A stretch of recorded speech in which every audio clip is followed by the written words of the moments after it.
అందరికీ నమస్కారం అండి. జై గురుదత్త ఎస్వీఎస్ ఛానల్కి స్వాగతం సుస్వాగతం. చందమామ కథలను వినాలనుకుంటే ఫస్ట్ మా ఛానల్ని సబ్స్క్రైబ్ చేసుకోండి. ఈరోజు చందమామ కథల్లో కోరిక అవసరమనే చక్కని చందమామ కథ నుండి విందాం. విదేహ దేశపు రాజు ఒక రాత్రి మారువేషంలో నగరంలో తిరుగుతూ ఒక చోట కాలికి రాయి తగిలి క్రింద పడ్డాడు. తలకు కాలికి గాయమైంది. ప్రక్కనే ఉన్న పేదవాడొకడు చటుక్కున రాజును లేవదీసి ఒక చెట్టు క్రిందకి చేర్చాడు. తర్వాత తనకు తెలిసిన ఆకులేవో సేకరించి పసరు పిండి రాజు గాయాలకు పూశాడు. రాజుకు తొందరగానే ఉపశమనం కలిగింది. ఆయన చాలా సంతోషించి పేదవాడికి కృతజ్ఞతలు తెలుపుకుని వాడి వివరాలు అడిగాడు. పేదవాడిని చెప్పుకోదగ్గ వివరాలు ఏముంటాయి అన్నాడు పేదవాడు. వివరాలు కాకపోతే కోరికలుంటాయి కదా, అవే చెప్పు, తీరాలని మనస్ఫూర్తిగా ఆశీర్వదిస్తాను. నా ఆశీర్వాదానంతరం తప్పక ఫలితం వస్తుంది అన్నాడు రాజు. ఫలిస్తే గొప్ప విశేషమే, ఎందుకంటే ఈ దేశపు రాజు కావాలన్నది నా కోరిక అన్నాడు పేదవాడు. ఎవరైనా డబ్బు కోరుకుంటారు, కీర్తి కోరుకుంటారు, సుఖాలను కోరుకుంటారు. రాజైన వాడు ఈ మూడింటికి దూరం అవుతాడని నీకు తెలియదా అన్నాడు రాజు నవ్వుతూ. అదెలా అన్నాడు పేదవాడు ఆశ్చర్యపోతూ. రాజుకు డబ్బు ఉంది, కానీ అది ప్రజాధనం మాత్రమే. కీర్తి ఉంటుంది, అంతకు మించిన అపకీర్తి ఉంటుంది. సుఖాలుంటాయి, కానీ వాటికి మించిన బాధ్యతలు ఉంటాయి. అందువల్ల ఈ మూడు సామాన్యుని సుఖపెట్టినట్లు రాజును సుఖపెట్టవు అన్నాడు రాజు. నువ్వు చెప్పింది నిజంలాగే తోస్తున్నది. నాకు బాధ్యతలంటే మహా చిరాకు. అవి లేకపోవడమే పెద్ద సుఖం. డబ్బంటావా, ఈరోజు ఉంటుంది, రేపు పోతుంది. ప్రతి కీర్తికి వెనుక అపకీర్తి ఉంటుంది. అయితే నేను రాజును కావాలని ఎందుకు అంటున్నానంటే, ఎవరైనా ముఖం మీద పొగుడుతుంటే ఎంతో బాగుంటుంది. రాజు మీద ఎందరో కవులు కావ్యాలను చెబుతారు. రాజు కాబట్టే వాళ్ళ కావ్యాలు అల్లుతారు. సామాన్యుడిగా అదృష్టం లేదు కదా అన్నాడు పేదవాడు. వాడి మాటలకు రాజు నవ్వి, అంతే కదా, అలాంటి అదృష్టం కలగాలని నీకు దీవెనిస్తున్నాను. నా దీవెన తప్పక ఫలిస్తుంది అన్నాడు. పేదవాడు పెద్దగా నవ్వి, ముందు నువ్వు జాగ్రత్తగా దారి చూసుకున్నాడు, ఎదుటి వాళ్ళని దీవించినంత ఫలం అని అక్కడి నుంచి కదిలాడు. రాజు వాడిని అనుసరించి వెళ్ళాడు. ఆ పేదవాడికి ఒక పూరిగుడిసె ఉంది. అందులో ఒక్కడు ఉంటున్నాడు. మరునాడు రాజు పంపగా ఒక కవి ఆ పేదవాడింటికి వెళ్ళాడు. ఆయన చూసి పేదవాడు ఆశ్చర్యపడి, అయ్యా, తమరు నా ఇంటికి వచ్చారు, విశేషమేమిటి అని అడిగాడు. నీ మీద కావ్యం రాయాలని వచ్చాను అన్నాడు కవి. నా మీద కావ్యం రాస్తారా? నాలో ఏం విశేషముంది అన్నాడు పేదవాడు ఆశ్చర్య ఆనందాలతో. నీ గురించి చెప్పు, విశేషాలు నేను పట్టుకుంటాను అన్నాడు కవి. పేదవాడు పుట్టగానే తండ్రి పోయాడు. 10 ఏళ్ళు వచ్చేసరికి తల్లి పోయింది. వాడు ఎవరింట ఉంచుకుంటే వారికి నష్టం జరుగుతుందని చివరకు కొందరు పెద్ద మనుషులు వాడికి ఈ ఊరు గుడిసె కట్టించి ఇచ్చారు. వాడు అడవికి వెళ్ళి పుల్లలేరుకు తెచ్చి అమ్ముకుంటాడు. ఆ డబ్బుతో ఏ రోజు తిండి ఆ రోజు కొనుక్కుని తింటాడు. రోజు అడవికి వెళ్తావా? అయితే అక్కడ సాహస కార్యాలు ఏమైనా చేసావా అని అడిగాడు కవి. ఒకే ఒక్క నక్క కనిపించింది, పారిపోయి వచ్చాను. ఆ తర్వాత 2 రోజులు అడవికి వెళ్ళలేదు. కానీ రోజులు ఎలా గడుస్తాయి, మళ్ళీ వెళ్ళటం మొదలుపెట్టాను అన్నాడు పేదవాడు.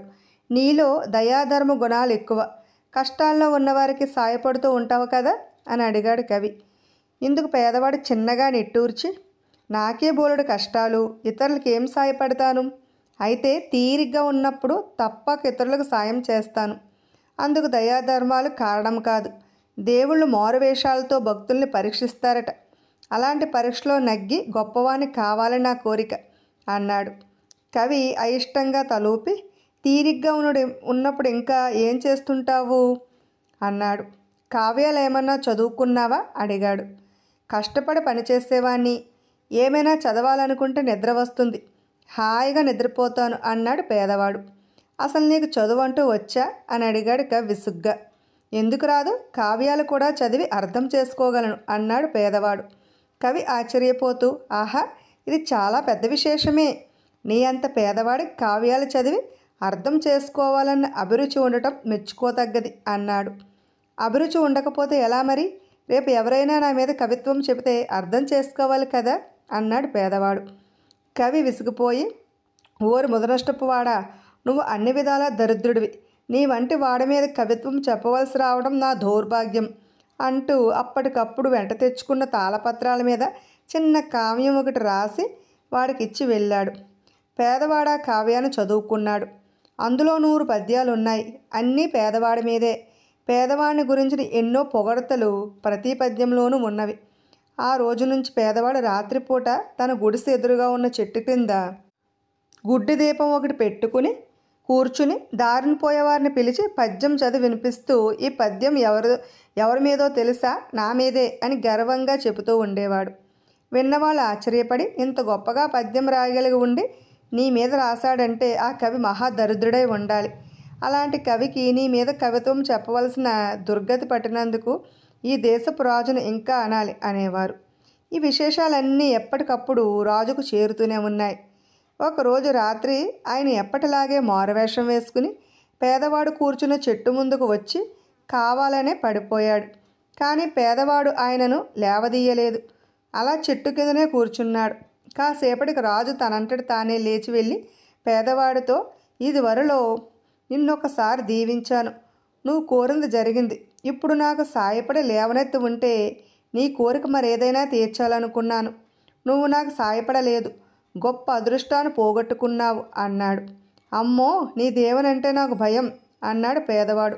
ఎందుకని అని ప్రశ్నించాడు రాజు. పేదవాడు ఒక్క క్షణం తలగోక్కుని, నేనేదో తెలుగు తక్కువ కోరితే మాత్రం నువ్వు తెలివైన వాడివి కదా, నాకు సంతోషం కలిగించే పని చెయ్యొచ్చు కదా, అలా చేయకుండా నేను అడిగిందే జరగాలని దీవించావు. కవి వచ్చి కావ్యం రాసిస్తే నా కొడుకు నిండుతుందా? ఆ కావ్యాన్ని నేనేం చేసుకోను? అది 10 మందికి చదివి వినిపిస్తూ ఉంటే అంతా నన్ను చూసి నవ్వుతున్నారు. కవిని ఈ దేశపు రాజును తిడుతున్నారు. పోనీ కవి సంతోషించాడా? ఇలాంటి దిక్కుమాలిన పని చేయవలసి వచ్చిందని నన్ను నానా మాటలు అంటూనే ఈ కావ్యం రాసి నా ముఖాన కొట్టి వెళ్ళాడు.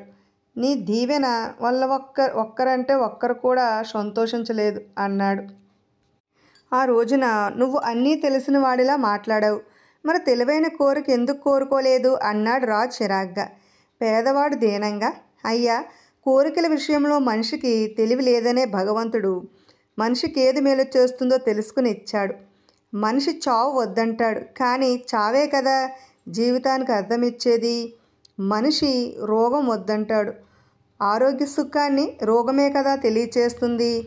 మనిషి నొప్పి వద్దంటాడు, నొప్పి లేకపోతే మనిషి గాయాన్ని ఎలా గుర్తించి చికిత్స చేయించుకోగలడు? అంతగా తన మేలేదో తెలియని మనిషికి నచ్చని ఎన్నో దేవుడు మనిషికి ఇచ్చాడు. మనిషి సుఖం కోరి నువ్వు దేవుడివని నమ్మి తెలివి తక్కువగా నేనేదో కోరితే నువ్వే నాకేదో ఇచ్చావు. నీలో శక్తి ఉంది, కానీ నువ్వు దేవుడివి కాదు. నీ దీవెన వల్ల ఇప్పుడు నాలో ఉపకార గుణం కూడా నశించి ఇతరులకు సాయపడటం మానుకున్నాను అన్నాడు. అమాయకంగా అన్న పేదవాడి ఆ మాటలలో తనకు హెచ్చరిక వినిపించింది రాజుకు. మరనాడే ఆయన పేదవాడికి పని కల్పించి జీవితం సుఖంగా గడిచిపోయే ఏర్పాటు చేశాడు. రాజ్యంలోని మిగతా ప్రజల విషయంలో కూడా వారి వారి కోరికలను బట్టి కాక అవసరాన్ని బట్టి సాయపడుతూ క్రమంగా తనంతటి గొప్పరాజు లేడనిపించుకున్నాడు. ఇప్పుడు బందిపోటు రాజు అనే మరో చక్కని చందమామ కథను విందాం. ఒకానొకప్పుడు వింధ్యా పర్వత ప్రాంతాలలో చాలా చిన్న చిన్న రాజ్యాలు ఉండేవి. అందులో అలకనంద అనే దానికి అమరసింహుడు రాజు. అతడి తండ్రి అమరసింహుడు 20 ఏళ్ల వయసువాడే ఉండగా కాలధర్మం చెందాడు, అంటే మరణించాడు. అతడికి పొరుగున ఉన్న చిన్న రాజ్యాలను జయించి చక్రవర్తి అనిపించుకోవాలనే కోరిక ఉండేది. అయితే అందుకు తనకున్న అతి స్వల్పమైన సైనిక బలం చాలదు. అమరసింహుడి ఆలోచనలు ఎరిగిన మంత్రి ధర్మపాలుడు అతడికి రాజ్య విస్తరణ కాంక్ష కూడదని వివాహమాడి ఉన్న రాజ్యాన్ని ప్రజానుకూలంగా పాలిస్తూ ప్రజల చేత మెప్పు పొందమని హితబోధ చేస్తూ ఉండేవాడు. కానీ అమరసింహుడికి మంత్రి హితబోధలు నచ్చేవి కావు. అతడు మంత్రితో, మంత్రివర్య, మీరు అలా చూస్తూ ఉండండి. అతి స్వల్పకాలములోనే నేను అంతులేని ధనము ఆర్జించి దానితో పెద్ద సైన్యాన్ని తయారు చేసి మన పొరుగున ఉన్న చిన్న చితుకు రాజ్యాలను జయిస్తాను. ఆ తర్వాత ఏ మహారాజు నన్ను తన కుమార్తెను భార్యగా స్వీకరించమని ప్రార్థించకపోడు అనేవాడు. అమరసింహుడు అంతులేని ధనార్జనకు ఇది తిరుగులేని పథకం అనుకుంటూ ఒక ఆలోచన చేశాడు. దాని ప్రకారం అతడు తనకున్న కొద్దిమంది సైనికులను చిన్న చిన్న ముఠాలుగా విభజించి రాజ్యపు సరిహద్దుల్లో ఉన్న పొరుగు రాజ్యాల గ్రామాల మీద పడి దోచుకురమ్మన్నాడు. ఈ జరుగుతున్న బందిపోట్ల గురించి సరిహద్దు గ్రామాల ప్రజలు తమ తమ రాజులకు విన్నవించి బందిపోట్లు అలకనంద రాజ్య ప్రాంతం నుంచి వస్తున్నట్లు చెప్పారు. వాళ్ళు బందిపోట్లను అరికెట్టేందుకు తగు ప్రయత్నాలు చేస్తామని ప్రజలకు చెప్పి పంపేశారు. ఈ చిన్న రాజుల్లో ఒకడైన వజ్రపురి రాజు తన దూతను అమరసింహుడి వద్దకు వెళ్ళి సంగతి అతడికి వివరించమన్నాడు. అలా వచ్చిన దూతకు ఎంతో మర్యాద చేసి అమరసింహుడు, ఈ బందిపోటు ముఠాలు మీ దేశంలోనే కాదు మా దేశంలోనూ అఘాయిత్యాలు చేస్తున్నాయి. మన రాజ్య ప్రాంతాలన్నీ కొండలు అడవులమయంగా ఉండటంతో వాళ్ళు ఆటలు సాగుతున్నాయి. సరే, బందిపోటు ముఠాలను హతమార్చేందుకు నా ప్రయత్నం ఏదో నేను చేస్తాను. నీ రాజుగారికి ఈ సంగతి చెప్పు అని జవాబిచ్చాడు. మంత్రి ధర్మపాలుడు ఈసారి అమరసింహుని గట్టిగా హెచ్చరిస్తూ, మహారాజా, మీ ప్రవర్తన రాజధర్మానికి విరుద్ధం. ఏదో ఒకనాడు నిజం తెలుసుకుని పొరుగు రాజులందరూ ఏకమై దాడికి రాగలరు అని చెప్పాడు. ఇందుకు అమరసింహుడు పెద్దగా నవ్వి, మహామంత్రి, భయపడకండి.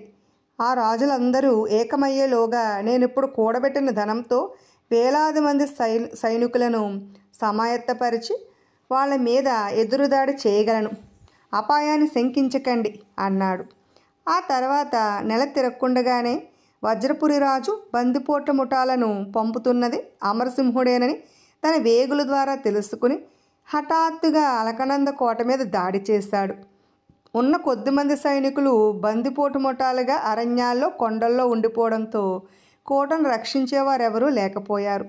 రాజు అమరసింహుడు మంత్రితో పాటు రహస్య మార్గాన కోట నుంచి తప్పించుకుని, మహామంత్రి, ఇప్పుడు ప్రాణరక్షణకు మనం చేయవలసింది ఏమిటి అని అడిగాడు.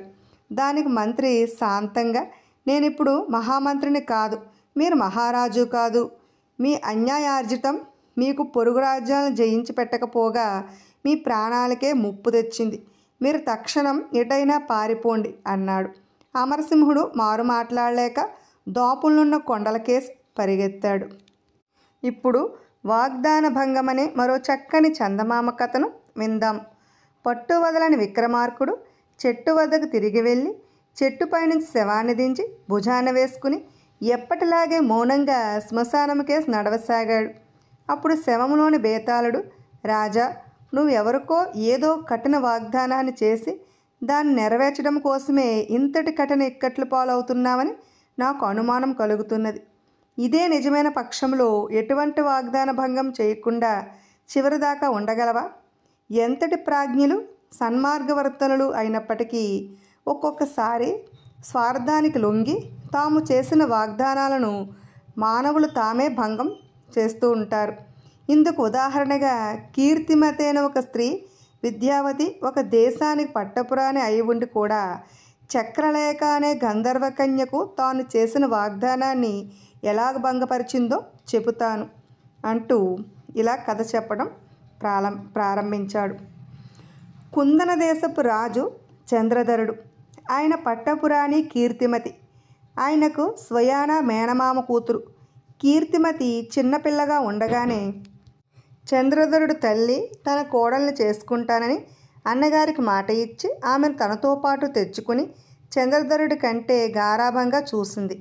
అలా బాల్యం నుంచి కలిసిమెలిసి పెరిగిన కీర్తిమతి చంద్రధరుల మధ్య పరస్పర అనురాగం మొలకెత్తి వయసుతో పాటు వృద్ధి చెందింది. అయితే తీరా వివాహ ప్రస్తావన తెచ్చేసరికి కీర్తిమతి ఒకంత వెనక్కు తగ్గింది. దానికి కారణం వారిద్దరి రూపాల్లోని స్పష్టమైన తేడా. చంద్రధరుడిది చూపరులకు అద్భుతం అనిపించే సమ్మోహన రూపం. కీర్తిమతి అలా కాక అతి సాధారణ రూపవంతురాలు. చంద్రధరుడు లాంటి అద్భుత రూపం గల వ్యక్తి కీర్తిమతిని పెళ్లాడబోవడం చూసి చెలికెత్తెలు తల్లి చేసిన వాగ్దానం కోసం చంద్రధరుడు ఇప్పుడు కీర్తిమతిని వివాహమాడిన తర్వాత ఏ గంధర్వకన్య లాంటి రాకుమారును వివాహం ఆడకపోడు అంటూ చెవులు కొరుక్కునేవారు. అటువంటి సంభాషణలు 1-2 సార్లు చెవిన పడిన కీర్తిమతి చాలా బాధపడి చివరకు చంద్రధరుడితో ఒకనాడు తను అతడికి తగిన దాన్ని కానని, తగిన సౌందర్యవతిని చూసి వివాహం చేసుకోమని చెప్పింది. దానికి చంద్రధరుడు చిరునవ్వు నవ్వి, కీర్తి, వివేకం లేని ఎవరో మూర్ఖులు మనిద్దరి గురించి అసందర్భంగా చర్చించుకోవడం నువ్వు విని ఉంటావు. వాళ్ళకు తగిన సమాధానం కాలాన్నే చెప్పని అన్నాడు. ఆ మాటలతో సర్వ సంకోచాలు మొటమాయం కాగా కొన్నాళ్ళ తర్వాత కీర్తిమతి చంద్రధరుని వివాహమాడి ఆనందంగా జీవించసాగింది. అయితే వివాహమై సంవత్సరాలు గడుస్తున్న సంతానం కలగకపోవడంతో కీర్తిమతిలో క్రమంగా అసంతృప్తి చోటు చేసుకోసాగింది. ఇటువంటి పరిస్థితుల్లో ఒక పౌర్ణమి నాటి రాత్రి కీర్తిమతి చంద్రధరులిద్దరూ నిండు వెన్నెల్లో నదీ విహారం చేస్తూ ఉండగా ఆ సమయంలో ఆకాశ మార్గాన పోతున్న చిత్రలేఖ అనే గంధర్వకన్య వారిని చూడటం తటస్థించింది. ఈ చిత్రలేఖ విద్యున్మయుడనే గంధర్వరాజు కుమార్తె. అసమాన సౌందర్యరాశిగా గంధర్వలోకంలో ఖ్యాతికెక్కిన స్త్రీ. గంధర్వుల్లో తనకు తగిన సుందరుడైన వరుడెవ్వడూ లేడంటూ తోసిపుచ్చిన చిత్రలేఖ రాజసం ముట్టిపడుతున్న చంద్రధరుని చూసి ఒక్కసారిగా మోహపరవశురాలయ్యింది. వెంటనే ఆమె అదృశ్య రూపంలో వారు వెంటనే ఉండి వారు రాజదంపతులని, సంతానం లేక బాధపడుతున్నారని గ్రహించింది. అప్పటికీ మౌనంగా తిరిగి వెళ్ళిన చిత్రలేఖ ఆ తర్వాత ఒకనాడు చంద్రధరుడు ఉద్యానవనంలో ఏకాంతంగా ఉండగా అతడు ముందు ప్రత్యక్షమై తన గురించి చెప్పి తనను పెళ్లి చేసుకోమని ప్రార్థించింది. ఊహించని సంఘటనకు ఆశ్చర్యపోయిన చంద్రధరుడు మృదువుగా చిత్రలేఖ కోరికను తిరస్కరించాడు. అయినప్పటికీ తన పొట్టువేడిన చిత్రలేఖ కీర్తిమతిని ఏకాంతంగా కొలుసుకుని తన కోరిక, చంద్రధరుడి నిరాకరణ అంతా వివరంగా చెప్పి, చంద్రధరుడికి నీ మీద చాలా అభిమానం ఉన్నది, ఆ కారణంగానే అతడు నన్ను తనకు ధీటైన సౌందర్యరాశి, అందున గంధర్వ స్త్రీ వచ్చి వివాహమాడమని తనకు తానుగా కోరినా నిరాకరించింది. నీతోటితే లోకమని సరిపెట్టుకుంటున్నాడు. సౌందర్యం సంగతి ఏమైనా నీ కారణంగా అతడికి కూడా నిస్సంతుగా ఉండడం అనటం నీకు మాత్రం న్యాయంగా ఉన్నదా అని ప్రశ్నించింది. చిత్రలేఖ మాటలకు కీర్తిమతి మనసులో చాలా బాధపడినా పైకి మాత్రం ఏమీ చెల్లించక, అదంతా సరే, ఇంతకు నువ్వు నా దగ్గరకు వచ్చి ఇదంతా ఎందుకు చెప్తున్నట్టు అంటూ ఆమెను ఎదురు ప్రశ్న వేసింది. ఆ ప్రశ్నకు చిత్రలేఖ అంతా సకారణంగా చెప్తున్నాను. నువ్వు నీ భర్త సుఖం సంతోషాలే ముఖ్యంగా ఎంచే నిస్వార్థ పరురాలవే కనుక అయితే నన్ను పెళ్ళాడమని అతనికి నచ్చచెప్పి మా వివాహం జరిగేలా చూడు. ఏడాది తిరగకుండగా అతడు నా బిడ్డతోనూ నాతోనూ ఆనందంగా గడపగలడు. నన్ను పెళ్ళాడినంత మాత్రాన చంద్రధరుడు నిన్ను చిన్నుచూపుగా చూడడు సరికదా. నీ నిస్వార్థతకు నిన్ను మరింత మెచ్చుకుంటాడు. బాగా ఆలోచించు అన్నది. కీర్తిమతి చాలాసేపు మౌనంగా ఊరుకుని చివరకు అయితే నాదొక షరతు అన్నది. అయితే ఏమిటది అని అడిగింది చిత్రలేఖ ఆశ్చర్యంగా. ఈరోజు చైత్ర బహుళ పంచమి. ఈనాటి నుంచి సరిగ్గా 1 సంవత్సర కాలం నాకు గడువు ఇవ్వు.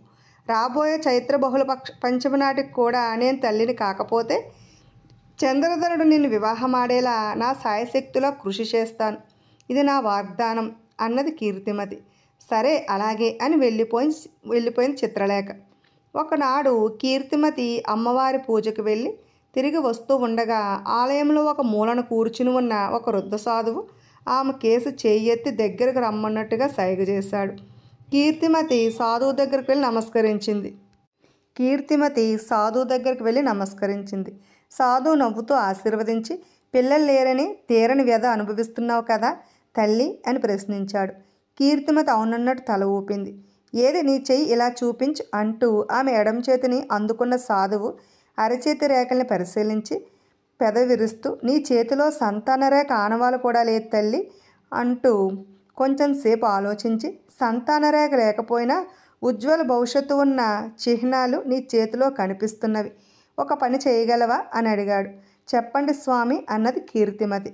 ఈ దేశానికి ఉత్తర దిక్కున విద్రుమ పర్వత పంక్తి ఉన్నది, నీకు తెలుసు కదా. ఆ పంక్తికి సరిగ్గా మధ్య భాగంలో ఒక చిన్న కనుమ ఉన్నది. ఆ కనుమ గుండా అవతలి వైపుకు వెళ్తే వ్యోమకేశ మహర్షి ఆశ్రమం వస్తుంది. ఆయన మహానుభావుడు. నువ్వు నీ భర్త సరిగ్గా చైత్రశుద్ధ పాడ్యము నాటి ఉదయానికల్లా ఆయన దగ్గరకు వెళ్ళి శరత్కారుడు చెప్పినగా వచ్చామని చెప్పండి. ఆ తర్వాత చేయవలసింది ఏమిటో ఆయనే వివరిస్తాడు అన్నాడు.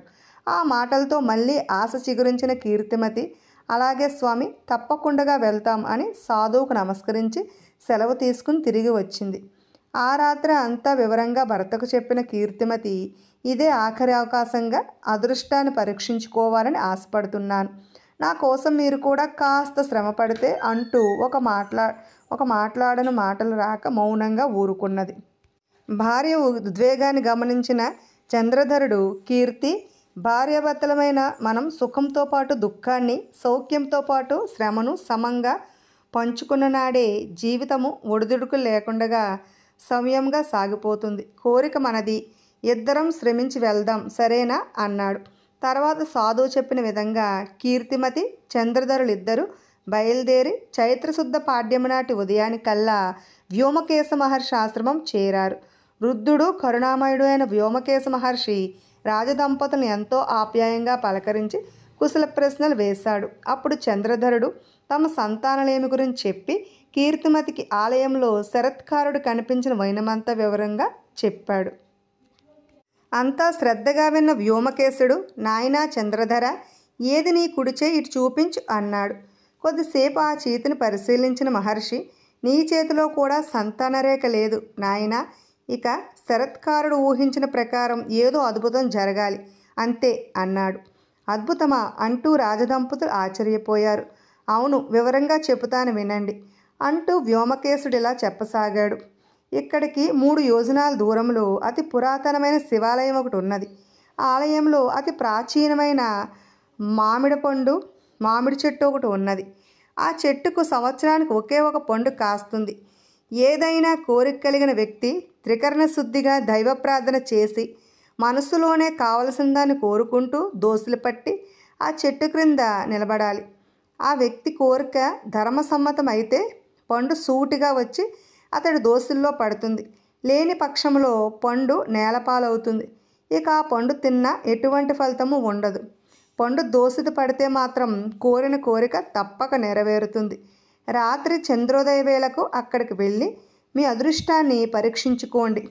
మహర్షి మాటలకు కీర్తిమతి కాస్త ఆతృతగా, నాకు వేరే కోరికలు ఏమీ లేవు స్వామి, ఒక స్త్రీగా వివాహితిగా సంతానాన్ని కాంక్షించడం ధర్మబద్ధమైన కోరికే కదా అని ప్రశ్నించింది.